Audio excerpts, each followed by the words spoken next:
we're talking tattoos now, with more and more people recognising the mental health benefits of getting them, including enhancing self-esteem and self-confidence. Should they be available on the NHS? And before we get into the discussion, Soph, what many of our viewers won't know is you're a huge fan of tattoos, aren't you? Yeah, I've got loads. I love them. It took me a while to get into it. Actually, I got my first one when I was 18 with my friends. That was just a silly one, some little dots on our hands. Then I got one with my mum when I was 21, and it was for my 21st birthday. And then I thought, right, I really want to get one. So I've got a scar down the middle of my spine where my back was broken and they put metal rods into my spine. And it's quite a thin scar, but quite a big one. And I thought I'd like to sort of do something with it, maybe decorate it or reclaim it almost. And so I spent about almost 10 years drawing, perfecting, working out what I wanted, drawing it myself, rubbing it out, starting it again. And then on the 10-year anniversary, I went and got the first tattoo, which is all around my spine, and it's really... Yeah, we can see. Oh, yeah, that's the middle. Oh, wow. And then I went a bit bonkers, and I was like, okay, I just want to keep going. So I got underneath the scar, underneath the circular one, which is around the scar, I then got another one, which is a big mermaid. Oh, there you go. Wow. So that goes down the back. But you see, my level of my injury is gorgeous. across, it just goes, it's hard to explain, but it's sort of just beneath that top circular one is the level of my injury. Have a look. So here, hang on. Yeah, that. So up, just up, below up, there. Up there. There. So from there down, I can't feel anything. Okay. So I couldn't feel it. So I was like, kind of go for it. Do you know what I mean?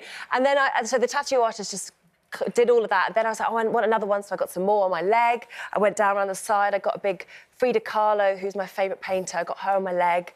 But they all tell a story. And now they're like a journal. They can tell you so much. Yeah. I because I don't feel so kind of like precious about it, that first one took me so long to get it right. Now I'm like, oh, it's fine. So even the other day I was on holiday and I'd had an amazing experience by myself, and I got my little tattoo on my leg by myself, it says.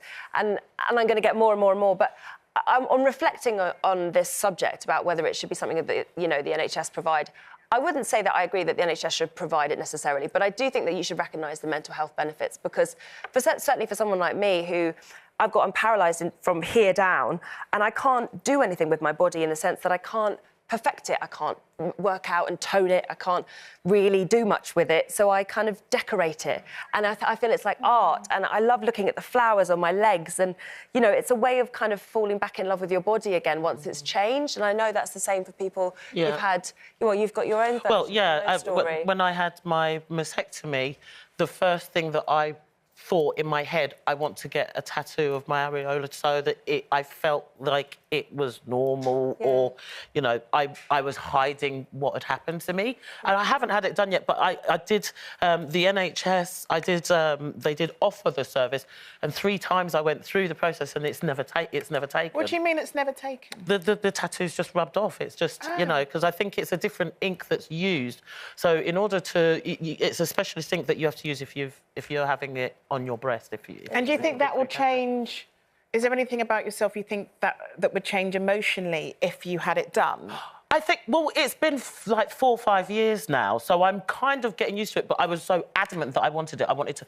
And I keep saying I want to get a butterfly because it's a new lease of life, and, you know, and myself and Tanisha, when I lost my hair, she shaved off her hair to match, and we were going to get tattoos to match and just empower each other. Yeah. It's really special. Me and my mum did it, and it brings you together. Yeah. I don't know, there are problems with people that do them with couples, and I think that, you know, getting a tattoo with someone you don't really know in your life, you're careful. But your daughter and your mother, it's so nice. But again, I was always raised to say, do not get tattooed because it's like you're defacing your skin for it's given me a reason. completely different perspective on tattoos, to be honest. And I think listening to your story and yours, I completely and utterly get that. Yeah. Especially when, you know, when you said I can't work out, I can't make changes, so I decorate. My mum always brought me up to hate tattoos. You know how you get to a certain age and think, well, hang on, do I a minute? Or is that just because my mum and dad? Yeah. And I think it used to be, you know, people used to associate it with the Navy, or, you know, you wouldn't be accepted if you had tattoos. My youngest son's an actor. I have said, you're going to get the tattoos. Please don't have them this is from a practical reason, because makeup artists have to spend a long time covering up actors' tattoos and stuff practically. My eldest son is a rock star, so he kept his... Because I said, I don't want you to have tattoos back in the day. And I wondered when he was 18 why he'd been wearing a cardigan for 3 months. And eventually realised he'd been hiding them up his ass. And now he's got loads. And now, in celebration of my mum, who hated tattoos when she died, he had Annie in a great big one. Of course, she would have loved that. I think that also working in the mental health world for as long as I have, because of my, you know, being a sort of ambassador since my own problems, I've also met a lot of people who, when they become very down, they have to be careful because it's like an addiction.